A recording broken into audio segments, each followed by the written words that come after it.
Everything was affecting your work.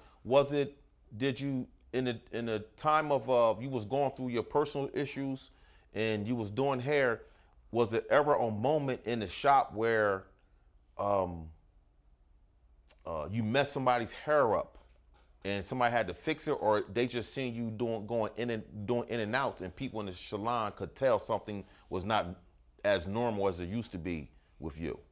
Yeah. I mean, I didn't like destroy anybody's hair. Right. It was, they knew that I wasn't my normal self. Okay.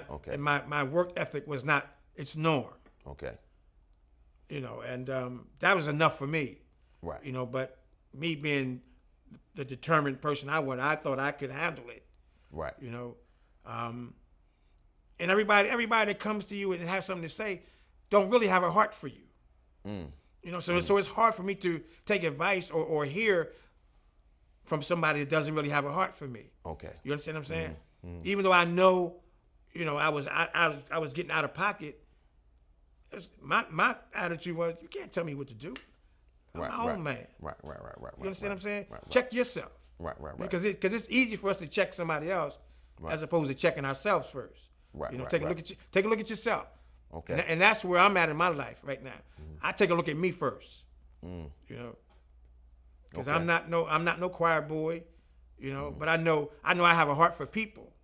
And I think that's what made me so successful in the hair industry, because of my heart for people.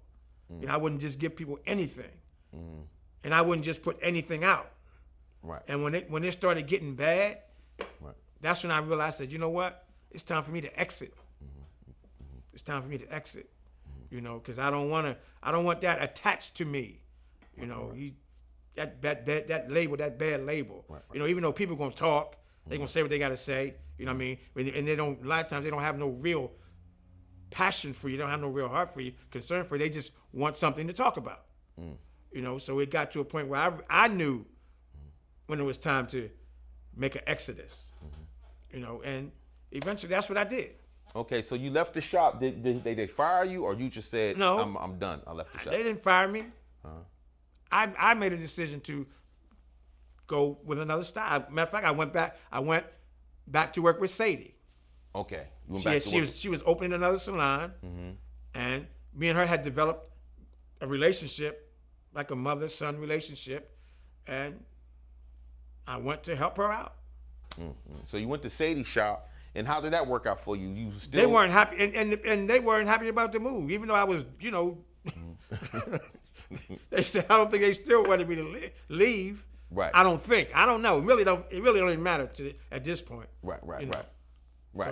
So you went to Sadie's shop, and Sadie got a new shop. Y'all older now. So did your clientele move with you, being as though you were still battling your inner demons? Most of them did. Okay. Most of them did. Okay. A lot of my clients followed me. Okay. Because even though I was battling my demon, I still, my skill set was still what it was. I made sure, because I wasn't going to be just, just messy, put anything out guy. Right. I took pride in my work. Right. That's good. I take pride in anything that I do. That's good. So now looking back at that, when did Sadie close the shop? When did your career end in hair? After Sadie was the last shop? Sadie was the last hurrah. Hurrah. So what made you stop? I just knew it was time for me to stop. You know what I mean? When at some point, and this is just me, you got to know when to surrender. When it's not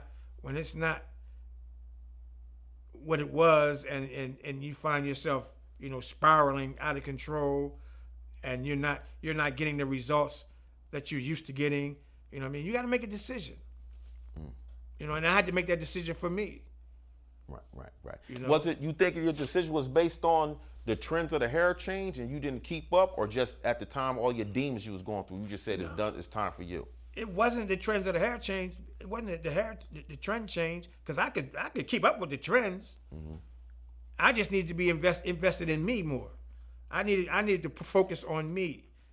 You understand what I'm saying? So that if I decided to get back in, I could. You know, so I made a decision to say, look, you know what? Enough is enough. I'm done.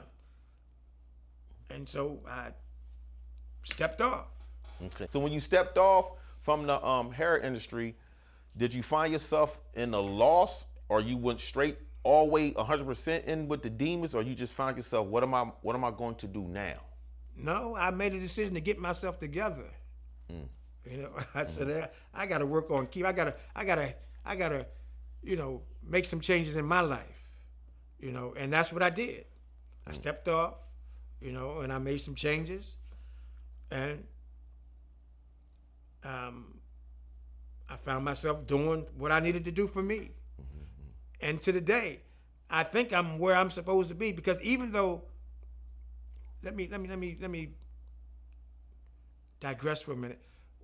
Before I went to school, before I went to hair school, I went to Del Tech because I always had an interest in the mind, and I wanted to be a psychiatrist.